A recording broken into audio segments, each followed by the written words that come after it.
Bonjour tout le monde, je m'appelle Aminata Diouf, étudiante en licence 3 au groupe Subdeco Campus Thiès. Alors aujourd'hui, nous allons faire une descente dans les lycées afin de venir la population thiessoise, afin de venir à nos frères qui sont en classe d'examen en aide face à cette situation, à savoir le Covid-19. Aujourd'hui, nous allons aller dans les différents lycées tels que le lycée Fayou, le lycée Malick Sy, le lycée Bassirou Mbacké, le lycée CEPEX, le lycée Polytechnique et le lycée d'Amadou Ndak Seck. Alors nous allons distribuer des gels antiseptiques, du savon, des masques, des kits sanitaires dont ces élèves vont avoir besoin pendant cette période, en plus qu'ils ont repris les cours. Donc nous, étudiants de Subdeco, nous avons jugé nécessaire de venir en aide à ces élèves, car à Subdeco, nous avons appris le Community Services et ça doit s'appliquer dans cette période notamment. Alors, aussi, il ne faut pas oublier qu'on a mis en place le SubAssist qui vise à créer des groupes WhatsApp pour diffuser des cours en histoire-géographie, en philosophie et en français pour aider ces élèves qui sont en classe d'examen à mieux comprendre ces matières qui ont déjà été énumérées. Merci beaucoup. ginnaaw ba ñu nuyu waa Sénégal ñu ngi nuyu waa Thiès yëpp di nuyu waa Thiès Info et également di nuyu waa Thiès 24 seen présence tey donc ñun la étudiant groupe Subdeco Campus Thiès ñoo taxawaloon projet bi si post Covid pour jàppale suñuy rakk yi nga xam ne ñoo ñëw reprendre cours yi actuellement. moo waraloon tey sunu taxawaay fii nii fas yéene dem ci école yi waxtaan ak ñoom encourager leen soutenir leen sur le plan matériel mais également sur le plan moral parce que xam nañ ne jamono ji ñu toll nii am na benn balaa bu wàcc fii ci Sénégal bu ñu naan coronavirus tey ñëw na lëmbee àdduna bi tax na tey ji benn parent d'élève xelam dalatul ci jamono bu ñu toll nii moo tax ñun étant étudiant ñu ne nañ jug dem waxtaan ak suñuy rakk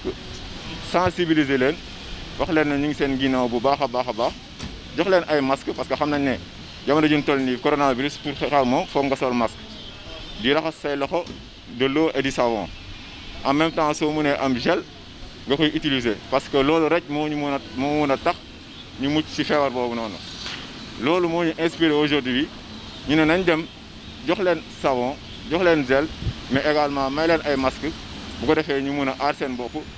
aar ñu dëkkal. bu ñu jugee fii jël nañoo choisir ay lycée parce que xam nañ ne Thiès macha allah bëri na ay lycée yu fi nekk trop si nañ choisiroon les plus grands lycées mooy lycée Ahmadou Ndak Seck lycée Fayou dinañ dem également lycée Malick Sy dem Bassirou Mbacké dem CEPEX dem aussi lycée Jules Sagna demaale lycée Médina Fall ak lycée technique. donc mooy lycée yi nga xam ne ni tey jii incha allah nañ dem def visite ci ñoom waxtaan ak seen élèves ñaax leen bu baax a baax ñu gën a fagaru daal ci jàngoro bi nga xam ne mooy coronavirus.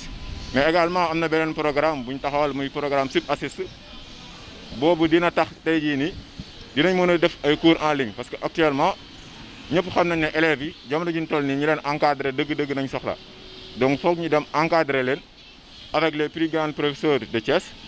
ñoo leen dispenser des cours en philosophie en mathématiques en histoire et en géographie à travers la technologie le plateforme de groupe Subdeco Campus Thiès donc incha allah xam naa dinañ dem waxtaan ak ñoom bu baax a baax si nga xam ne nii moo am actuellement ci dëkk bi merci beaucoup. Donc oui, c'est Ahmed Lamine Badji, proviseur du lycée El Hadj Malick Sy de Thiès. Donc c'est pour nous un plaisir et un honneur de recevoir les amis de Subdeco qui sont venus apporter leur contribution à la lutte contre la pandémie, la Covid-19. Et également procéder à une sensibilisation auprès de leurs jeunes frères pour leur dire encore une fois que la pandémie est toujours là, la maladie est toujours là, véritablement de continuer à observer les gestes barrières et à être beaucoup plus vigilant. Voilà, donc ce geste véritablement nous va droit au cœur et nous vous en remercions vivement. Nous vous remercions l'équipe de Subdeco qui est venue nous rencontrer ce matin, qui a une initiative vraiment heureuse en tant qu'établissement scolaire avoir l'idée de partager avec les autres sur le terrain par rapport à cette période de pandémie qui est très préoccupante.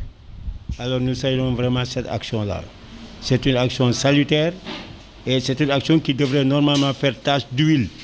Parce que si tout le monde se comportait comme cela, je crois que le Sénégal allait y gagner beaucoup.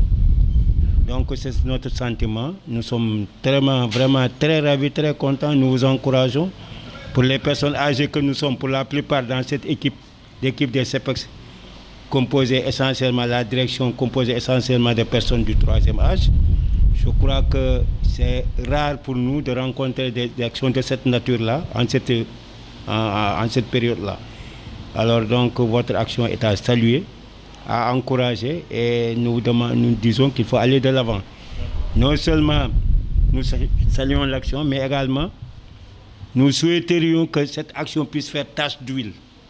que des gens puissent prendre exemple sur vous pour que ces choses-là se pérennisent. Donc on vous remercie vraiment